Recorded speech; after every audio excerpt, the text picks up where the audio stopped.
You, John Fitzgerald Kennedy, do solemnly swear I, John Fitzgerald Kennedy, do solemnly swear that you will faithfully execute the office of President of the United States that I will faithfully execute the office of President of the United States and will, to the best of your ability, and will, to the best of my ability, preserve, protect, and defend the Constitution of the United States. preserve, protect, and defend the Constitution of the United States. So help you God. So help me God.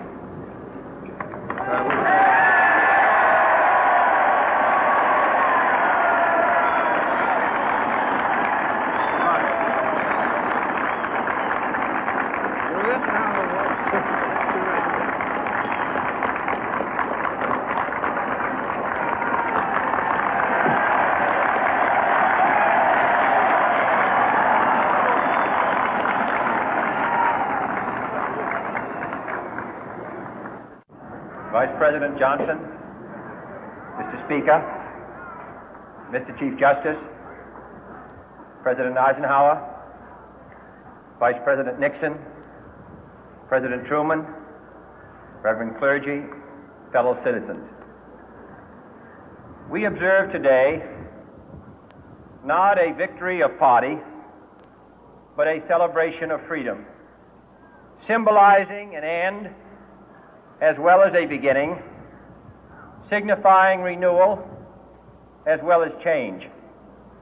For I have sworn before you and Almighty God the same solemn oath our forebears prescribed nearly a century and 3/4 ago.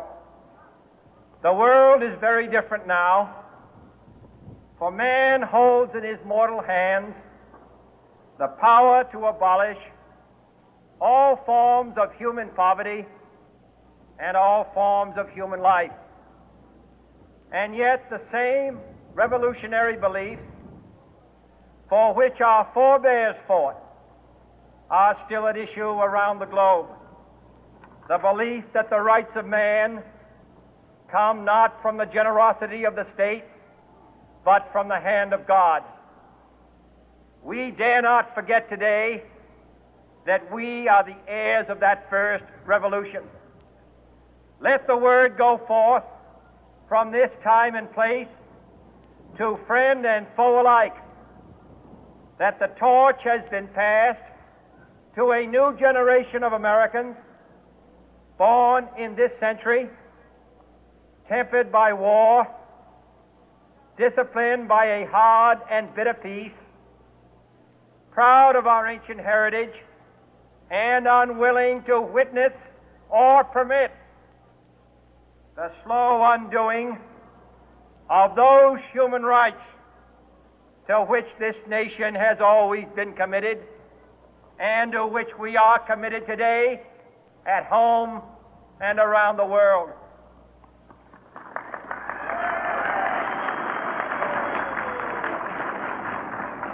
Let every nation know, whether it wishes us well or ill, that we shall pay any price, bear any burden, meet any hardship, support any friend, oppose any foe to assure the survival and the success of liberty.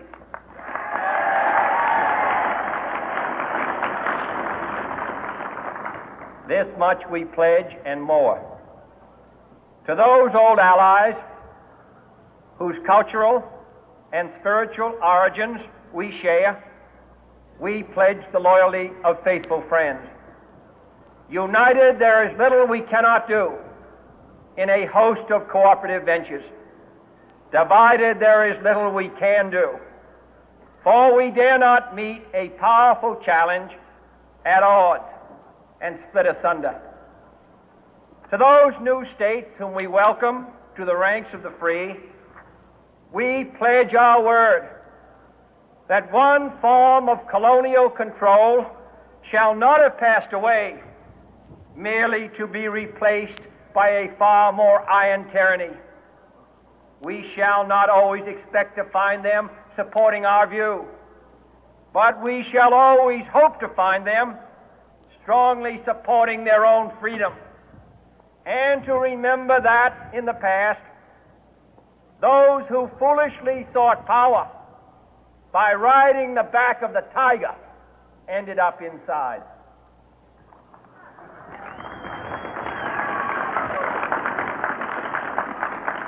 To those people in the huts and villages of half the globe struggling to break the bonds of mass misery, we pledge our best efforts to help them help themselves for whatever period is required, not because the communists may be doing it, not because we seek their votes, but because it is right. If a free society cannot help the many who are poor, it cannot save the few who are rich.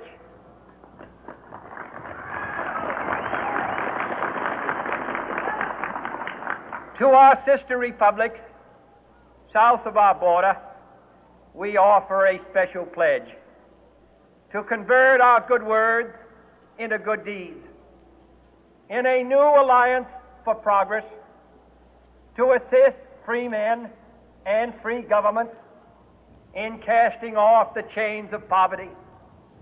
But this peaceful revolution of hope cannot become the prey of hostile powers. Let all our neighbors know that we shall join with them to oppose aggression or subversion anywhere in the Americas.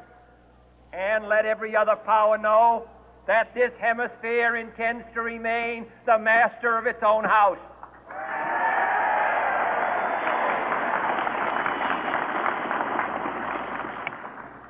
To that World Assembly of Sovereign States, the United Nations, our last best hope, in an age where the instruments of war have far outpaced the instruments of peace, we renew our pledge of support to prevent it from becoming merely a forum for invective, to strengthen its shield of the new and the weak, and to enlarge the area in which its writ may run.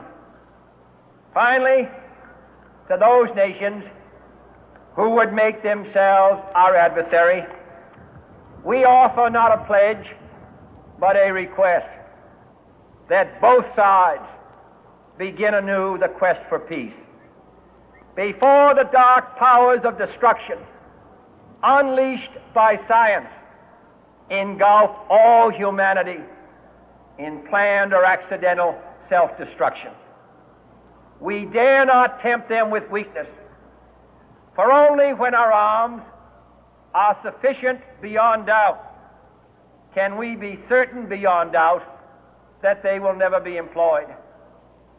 But neither can two great and powerful groups of nations take comfort from our present course, both sides overburdened by the cost of modern weapons, both rightly alarmed by the steady spread of the deadly atom, yet both racing to alter that uncertain balance of terror that stays the hand of mankind's final war. So let us begin anew, remembering on both sides that civility is not a sign of weakness, and sincerity is always subject to proof. Let us never negotiate out of fear, but let us never fear to negotiate.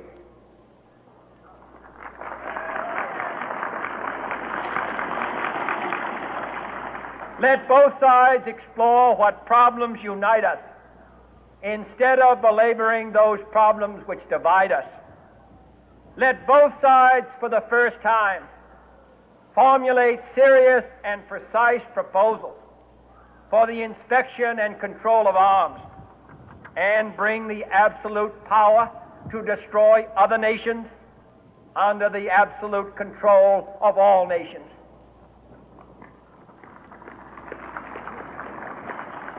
Let both sides seek to invoke the wonders of science instead of its terrors.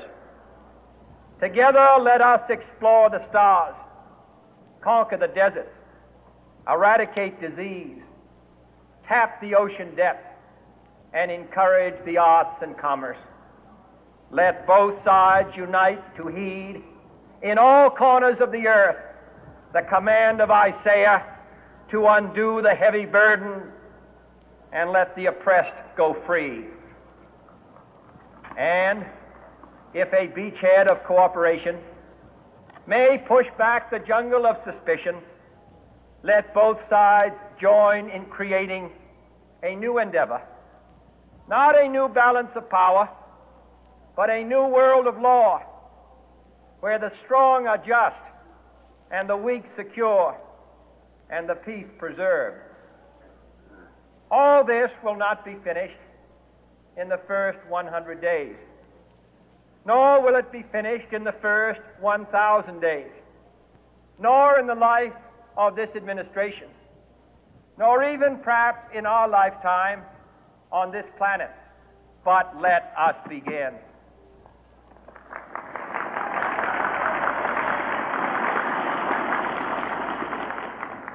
In your hands, my fellow citizens, more than mine, will rest the final success or failure of our course.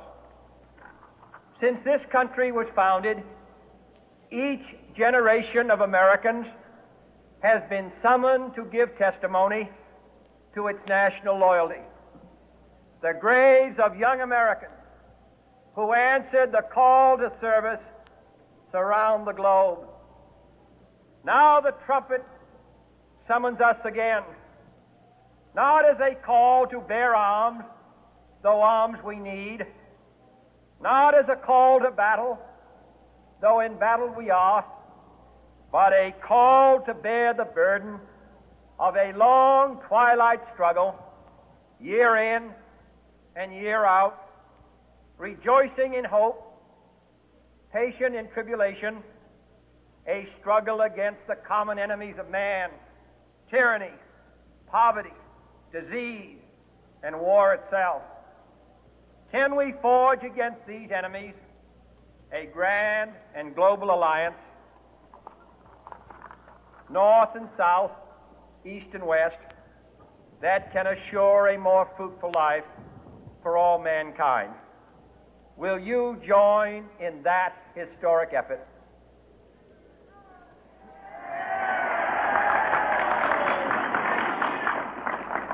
In the long history of the world, only a few generations have been granted the role of defending freedom in its hour of maximum danger. I do not shrink from this responsibility. I welcome it.